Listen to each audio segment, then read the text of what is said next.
चप्पे चप्पे पर बुद्ध के अनुयायी रहते हैं। यह देश बुद्ध का है, यह देश बनाया बुद्ध ने है। इस देश को सोने की चिड़िया बुद्ध की वजह से कहा गया है। आपने उनके बारे में यह शब्द बोल करके अपनी विकलांगता का परिचय दिया है। बाबा जी सुधर जाओ, नहीं ये देश के लोग आपको माफ नहीं करेंगे। मैं थूकता हूं तुम पर। सम्मानित मुल्क के मालिकों, मैं बौद्ध भिक्षु सुमित रतन, जैसा कि पूरा देश पूरी दुनिया जानती है कि अभी एक दिन पहले हिंदू धर्म के बहुत बड़े संत, जिनको जगत गुरु की उपाधि दी गई है, जिनको पद्म श्री पद्म भूषण सम्मान दिया गया है, उन्होंने अपने मानसिक विकलांग होने का परिचय दिया। हालांकि वो शारीरिक विकलांग पहले से ही हैं।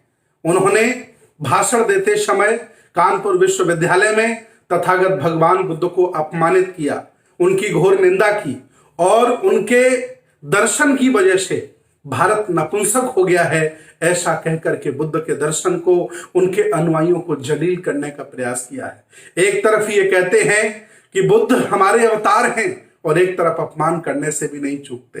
एक तरफ ये कहते हैं कि पूरा देश भारत हिंदुओं का है और दूसरी तरफ संतों गुरुओं महापुरुषों का अपमान भी ये बार बार करते हैं। बाबा जी, आपने अपनी ऐतिहासिक परिचय कराया है और आपने जो भी बोला है, इससे आपकी मानसिकता, आपकी सोच और आपकी बुद्धिमत्ता झलकती है। आपने करोड़ों बौद्धों का, करोड़ों बुद्ध के अनुयायियों का अपमान किया है।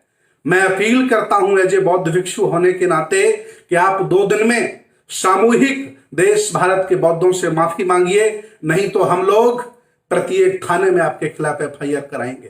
प्रत्येक डिस्ट्रिक्ट लेवल पर राष्ट्रपति को संबोधित करते हुए ज्ञापन देंगे और जगह जगह आपके पुतले फुकवाएंगे, क्योंकि आप इसी के लायक हैं।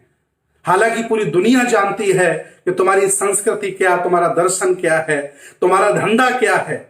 तुमने अंधविश्वास के नाम पर, पाखंडवाद के नाम पर, लोगों को मूर्ख बनाने के नाम पर, ईश्वर के नाम पर बड़ी बड़ी जो दुकानें चला के रखी हुई हैं, उन दुकानों पर ताला लगता है बुद्ध की वजह से, इसलिए आपको बुद्ध अच्छे नहीं लगते हैं। लेकिन जो अपमान आपने किया, ये धर्मनिरपेक्ष भारत है। यहां सभी धर्मों को, सभी संतों गुरुओं को मान सम्मान से रहने का अधिकार है।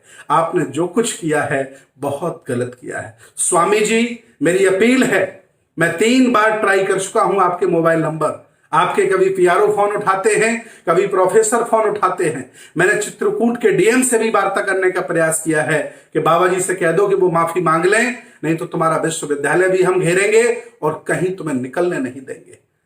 भूल जाइएगा कि कोई बुद्ध का अनुयायी नहीं रहा। देश भारत में चप्पे चप्पे पर बुद्ध के अनुयायी रहते हैं। यह देश बुद्ध का है, यह देश बनाया बुद्ध ने है। इस देश को सोने की चिड़िया बुद्ध की वजह से कहा गया है। आपने उनके बारे में यह शब्द बोल करके अपनी विकलांगता का परिचय दिया है। बाबा जी सुधर जाओ, नहीं ये देश के लोग आपको माफ नहीं करेंगे। मैं थूकता हूं तुम पर, तुम्हारी सोच पर और तुम्हारी ये तौर तरीकों पर कि तुमने किस तरह से बुद्ध पर लांछन लगाया और बुद्ध को कहा। मैं बता दूं, दुनिया में 2 ही तरह के लोग हैं। एक वो हैं जो ईश्वरवादी हैं, जो परजीवी हैं, दूसरों पर आश्रित रहते हैं, भय का भूत बनाकर, भगवान का भूत, ईश्वर का भूत बनाकर के लोगों को ठगते हैं। और दूसरे वो लोग हैं जो विकास पर विश्वास करते हैं। वो ये नहीं मानते हैं कि दुनिया किसी ने बनाई है, वो ये मानते हैं कि दुनिया का धीरे धीरे विकास हुआ है। बुद्ध भी यही मानते हैं कि दुनिया का धीरे धीरे विकास हुआ है। संसार परिवर्तनशील है। 1250 साल बुद्ध के दर्शन ने शासन किया है। आज आपको मौका मिला है, सम्मान करिए, ना हमको मौका मिलेगा फिर हम भी वही करेंगे। हालांकि मेरे संस्कार, मेरी संस्कृति, मेरा दर्शन ये इजाजत नहीं देता कि अगर कुत्ता काट ले तो कुत्ते को हम काटें। आपने कहकर के अपना परिचय दे दिया। मैं कुछ भी ऐसा नहीं बोलूंगा जो आपको बुरा लगे, लेकिन बहुत आघात लगा है, बहुत बुरा लगा है। पूरी दुनिया के बौद्ध, मानवता प्रेमी, विज्ञानवादी बहुत दुखी हैं, बहुत चिंतित हैं। शर्म अगर आ रही हो तुम्हें और तुम्हारे लोगों को तो माफी मांग लीजिए, कार्रवाई रोक दी जाएगी। बहुत बहुत धन्यवाद।